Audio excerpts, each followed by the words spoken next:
afternoon and welcome to the Be the Light Show. My name is Denise Razonia and I'm your host, and we are filming live from the Wofford Theater in Noblesville. I'd like to take just a moment to thank our show sponsor, Jim Wofford, Wofford Theater, and Hamilton County Television. Thank you so much for tuning in today. We're going to start off with Jill Troha of the United Way of Central Indiana, and we're going to be talking about YAR grants. YAR stands for Youth as Resources. And please welcome Jill. Thank you. Good to have you here. Thank you. Very happy to be here. Thank you. So let's start off by explaining what is a YAR grant. Well, Youth as Resources was started by United Way of Central Indiana many years ago, more than 20 years ago. And it is a program that is to be youth empowering. We are encouraging youth-led philanthropy and willing to fund it through grants. Awesome. The process is that we are challenging youth to find something in the community that they would like to change, and then present a grant application to us, and then we will consider that and review it, and if it falls within our priority areas and our other requirements, then they will receive funding, and then we'll do some follow-up after that. So that's the entire idea. Awesome. Well, I'm all about empowering youth, as many people know. So question for you, can it be individual youth, or do they need to be part of a group to apply for this grant funding? We encourage a group of kids. It doesn't have to be more than 3 youth coming together. It really doesn't have to be part of any specific recognizable club. Okay. We had one group of young men who just were friends in the neighborhood and decided that they wanted to make some changes and do some good things, and they came together and just called themselves, freshman friends, and started out and wound up doing 4 grants over the course of 4 years. Oh, that is awesome. Yeah, so I'm glad to know that part. I kept thinking it had to be groups, so I'm glad to know that. It does not have to be organized groups. We also see people from Girl Scout troops, from Boy Scout troops, as young as 1st and 2nd grade, all the way up through high school. So we encourage any and all students of all ages to participate. Okay, and they don't have to belong to like a public school, right? Can they be homeschoolers? Can they be private school? Correct. We actually have been trying to reach out more and more to the homeschool population. Okay. That's one that's kind of difficult for me to connect with, but I'm really happy to report that on our Youth as Resources board this year, we do have a homeschooler, and we're hoping to connect more fully with that population. Oh, that's fantastic. The grant is available to anyone who is either a student in Hamilton County or lives in Hamilton County. Okay. So can you kind of tell us a little bit about the process? Sure. I'm assuming there's a deadline and paperwork and... Well, the process is we're getting started very soon. We have a board of 30 people that are half adults, half youth, and I'm happy to say that we have all of the public school systems covered, as well as now we have homeschool and a couple of private schools as well. Awesome. So we have quite a bit covered in that. We will be pushing out information in the form of emails and flyers, and now of course your station, thanks to inviting us on. So we will be pushing out the information of what the entire process is. Basically, we offer 3 workshops, and I'm going to read from my paper now. One is on Tuesday, November the 10th at University High School, starting at 6:30. One is on Monday, November the 16th at the Noblesville Public Library, beginning at 7. And the next one, the final one, is at Fisher's, Thursday, November the 19th at 7 o'clock at the library. So at those workshops, we will be discussing all of the different steps of the process. The application is all online. It's very simple. It asks a few basic questions, wants to make sure that you know what you're doing, that you've contacted the right people to determine that it really can be done, that it's allowed on that space. You also need to have an adult advisor, as well as a sponsoring organization that's a nonprofit who will hold your money and disperse it to you as needed for your project. Okay. All right? So those are the 3 qualifications. Then you go through, the online applications are due this year by February the 5th, and you must have an online application. We do not accept paper any longer. Okay. After that point, there will be some screenings where you come in front of the board, as I said, which is half adults and half youth, and they will ask questions and make sure that they understand what your particular project is, make sure that it fits within the United Way priorities of education, income, health, or basic needs, which covers almost everything except for maybe some arts and culture type projects or projects that are just specifically and only for animals. Those are pretty much the two that we don't cover very much. Okay, and these are the actual young people who are applying for the grant come in and speak, correct? Yes, the young Awesome. people. In fact, adults really are not supposed to be speaking during that time. Great. We have had some excellently prepared first and second graders coming in and reading off of index cards, which is perfectly fine, and they have posters to display what they're trying to do. But it's up to the children to do the talking. So it really is a youth, this is leadership development as much as anything else. Absolutely. And so there's no minimum grade? Is it just... No, there is Okay. no minimum grade. Cool. We do, of course, recognize that adults have to have more assistance with the younger grades, but they still usually don't speak. They encourage the kids to do the explanation of the project, and then we go forward with asking our questions. And then at that point, if they're selected to be funded, the funding will come out this year on Monday, March the 14th. Okay, so for anyone that's watching or listening right now, if they want more information on this, where should they go? They can contact me. My email address is jill.troha@uwci.org. And I believe that's being displayed on the screen, is that right? Absolutely. Okay.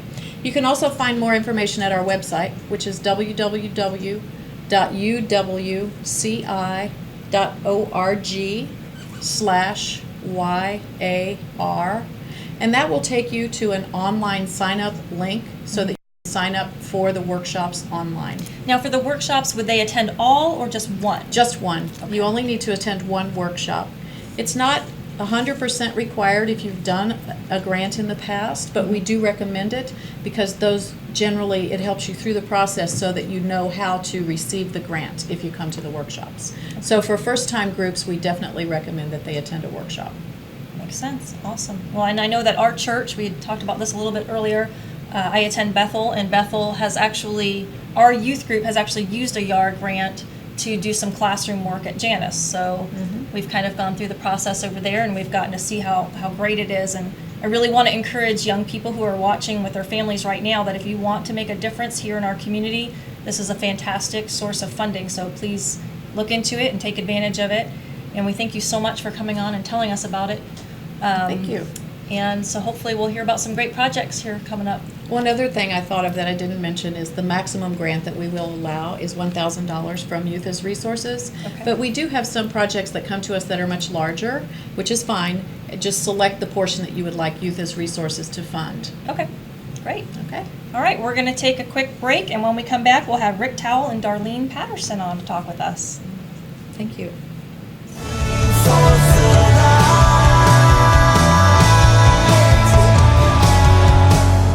You know, when Margaret and I decided to sell the old estate here, we had only one choice in signage.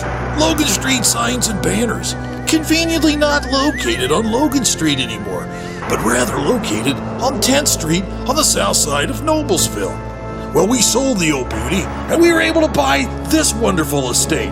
And we had so much money left over, I was able to buy this beautiful 1968 Eldorado Cadillac for Margaret. Only 472,000 miles.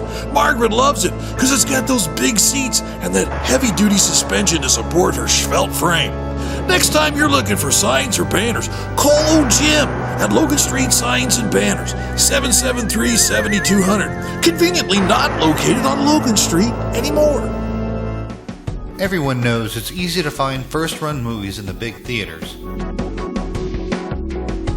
But where can you go to watch your favorite classic movies on the big screen for the perfect night out? Why rent a flick when you can rent the entire theater? Call today to reserve our 32-seat theater for your next event or just stop by to see what's showing this weekend.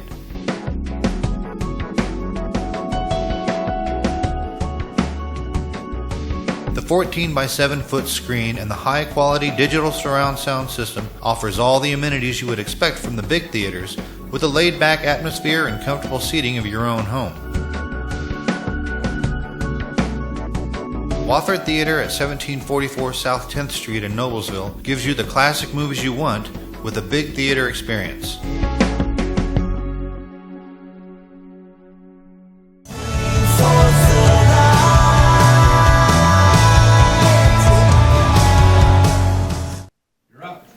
Hi and welcome back. This is Denise Rizonia and we are filming live at the Wofford Theater. We want to really quickly thank our show sponsors today, Jim Wofford, the Wofford Theater, and Hamilton County Television. Thank you so much for tuning in and watching us. In our first segment, we talked about some grant money that's available that youth can use to make a difference here in their community. And now we're going to discuss an opportunity where our young people can help make a difference. And we've got some exciting stuff to talk about here. We've got Rick Towle and Darlene Patterson. And I'd like to welcome both of you to the show. Thank you. Thank you very much. Thanks for coming. So, Rick, let's start with you. Where do you teach? I teach at Noblesville East Middle School, 7th grade science and department chair science department. So little hands into everything. Okay. And what about you, Darlene? I teach at Promise Road Elementary School, and I'm in the art room there. So I have the great opportunity of working with every child in our building every week. Okay. And so how are you two connected then? Well, that's an interesting story. Just common interest more than anything. Okay. The fact that we both have traveled through our rainforest program, and then both members at Blatchley Nature Study Club. And I mentioned this project that we're about to talk about, and Darlene jumped in. I jumped in Awesome. both feet pretty quickly. Wasn't sure if the pool had water in it. Okay. So the project that we're referring to, and I know I'm going to chop this word, Chink? Chinquapin. Okay. Chinquapin. And we would like that to Chinquapin. be the first thing that we cover right Okay, here so well, that everybody gets it right. Let's dig right into it. We're going to talk about the Chinquapin Outdoor Education Facility. So please explain what that is. Well, Chinquapin Ridge is an area at White River Elementary School. It's on the property on the south end of that lot and then up around to the northeast that has been designated as wetlands and that sort of thing. So no development. And so over 20 years ago, we started working through the middle school on developing that as an area for students to go to study outdoor education, team building, nature studies, art, English in the outdoors, whatever it might be, just taking classrooms outside. And it kind of faded away for a while, but we're back. Okay. Now I'm a little geographically challenged. So if I'm staring at the school, am I looking to the right or the left? Yeah, if you're staring at the school from the front, you're looking to the right. Okay, cool. All right. And there's a large woods there and a wetland area. If you go back into it, you'll see the log cabin that we have there and that sort of thing. Oh, So a it's log a variety. walking, cabin. running trail as well. Yeah, most people don't know there's a log cabin in there. I had no idea. Yeah. No, we've only been over to the soccer fields because my son's a soccer player. We're at the other so- end of the world from the soccer field. Okay, cool. Well, we'll definitely check it out. So, first of all, where did that name come from? On the property, right behind the log cabin, as a matter of fact, there is a very large Chinquapin oak. And Yeah, it's named for the tree. Chinquapin tree, is a okay. Native American word for large. there you go. So it's named for a large oak tree. Okay. And it sits up above on the ridge just below where the wetlands go down. And so we thought that would be a much better name than, just about anything else we could think of. So. Okay. So, what are you guys doing? You're expanding it, correct? So, tell us about what you're doing. Well, I don't know if expanding it is the right Well, word, yeah. but Rick was very active in developing it early on, and over the course of the last few years, it's just been neglected, for lack of a better word. Right. And so we feel like we're restarting or giving it a restart with what we're working on at this point. Okay. So, what are you working on? Well, and the biggest thing that we've done so far is to make this a priority in terms of getting an outdoor education program available for Noblesville schools and the Noblesville community. We've done some reading. Darlene has our favorite book in her hands, Last Child in the Woods by Richard Louv. It talks about a process or a disorder they call nature deficit disorder. And it literally talks to the idea that people, students in particular, need to be outdoors. Yes. Need to be learning outdoors, need to be walking outdoors, need to be spending time outdoors. And with that in mind, we're using Chinquapin Ridge as the kind of the catalyst for what we're going to do with the schools. And we've approached Dr. Niedermeyer, our superintendent, gotten great backing from them to push this forward and begin to really make this a part of the Noblesville community. So we want to have students and adults and the community members themselves come out, working a little bit with the Parks Department to try and get some things rolling. So it's a big task that we're trying to get here, but it's a necessary one. Is it currently open? Yeah, it's open from the standpoint of there are some trails, there are some boardwalk areas through the wetlands. Again, the cabin is in need of repair in the midst of that sort of thing, but it's open for people to use, and they can contact us and we can set things up and go from there. But like if my family on a given weekend wanted to come out and check it out? Yep, it's on school grounds, so it's wide open to the public. Okay, because we're big outdoors people. We camp a lot. Darlene and I were talking earlier. My daughter loves her hiking camp, so we're big outdoors folks. So I think that's awesome. And I know I've been seeing a whole lot of people looking for areas locally to hike. So I think it would be really good for people to have this information and know that this area is there and it is being developed further. So how can we help? Well, I think the biggest thing for us is, just make the community realize that it's there and begin to say, hey, this is a place we can go. I mean, we have a lot of need for the green space factor. This is an area that they can get to, this side of town particularly, but again, letting people know that it's there. Most don't. Prioritize. Right. Even just starting with reading this book, it's got all kinds of ideas for outdoor activities that are in the book that families can do that are simple and usually don't cost anything. Okay. So that's something as well. And just make it known to the administration and such that this is important to families. That would be something that would be very helpful too. We would love for people to visit our Facebook page and friend us and link to us that way so that when opportunities do come up and they are available for people in the community, youth in particular, then they would have a way of learning about what we have planned, because everything is still very much in a fledgling stage. So we're really just now getting the ball rolling, or restarted, as we said already. And so that would be one place that people could connect to us. And so what is that Facebook page? It's the Chinquapin Ridge Outdoor Education Center. Just that's the name of it, just right there. Can you spell that so people who might be listening and not watching can... Yeah, Chinquapin is Chinquapin, Ridge, RIDGE, Outdoor Education Center. And that's the full name of the Facebook page. So. Okay. Well, I've already liked it, so I hope a whole bunch of you out there get out there, give it your thumbs up, check it out, because I think this just sounds really awesome, and I know I'd like to get over there with my family and take a look at it.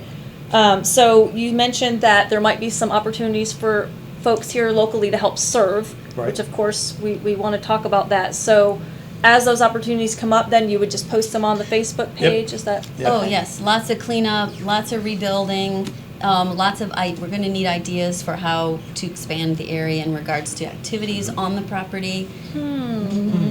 Yeah.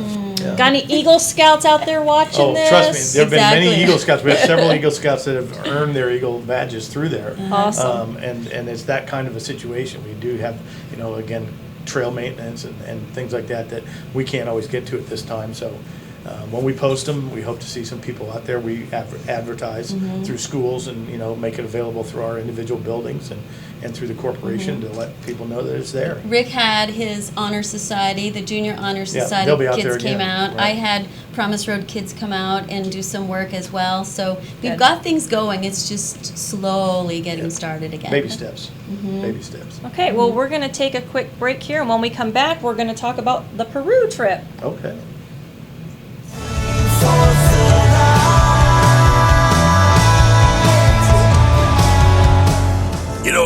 When Margaret and I decided to sell the old estate here, we had only one choice in signage: Logan Street signs and banners. Conveniently not located on Logan Street anymore, but rather located on 10th Street on the south side of Noblesville. Well, we sold the old beauty, and we were able to buy this wonderful estate. And we had so much money left over, I was able to buy this beautiful 1968 Eldorado Cadillac for Margaret. Only 472,000 miles. Margaret loves it because it's got those big seats and that heavy-duty suspension to support her svelte frame. Next time you're looking for signs or banners, call old Jim at Logan Street Signs and Banners, 773-7200. Conveniently not located on Logan Street anymore. Everyone knows it's easy to find first-run movies in the big theaters. But where can you go to watch your favorite classic movies on the big screen for the perfect night out? Why rent a flick when you can rent the entire theater? Call today to reserve our 32-seat theater for your next event, or just stop by to see what's showing this weekend.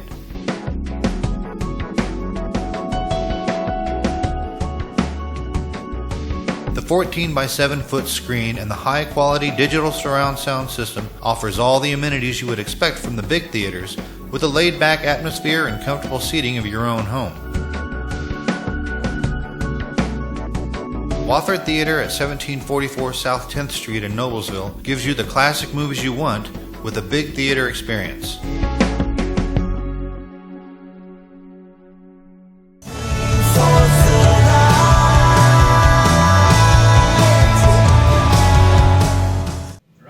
Welcome back. We're here on the Be the Light show at the beautiful Wofford Theater in Noblesville. And we have Darlene Patterson and Rick Towle here talking about, well, we were talking about the Chinquapin outdoor education facility. Go me. Now we're going to move on and talk about the Peru trip, which I have a middle schooler, so I know that this trip is all the talk of the middle school, and I can't wait to hear more about it. I did not get to go to a parent meeting and learn about it, so Rick, it's all you, man. Well, we can talk about that for a long time. Yeah, the Peru trip that we sponsor through the middle schools is a, since we have two middle schools, East and West now, that we can do that.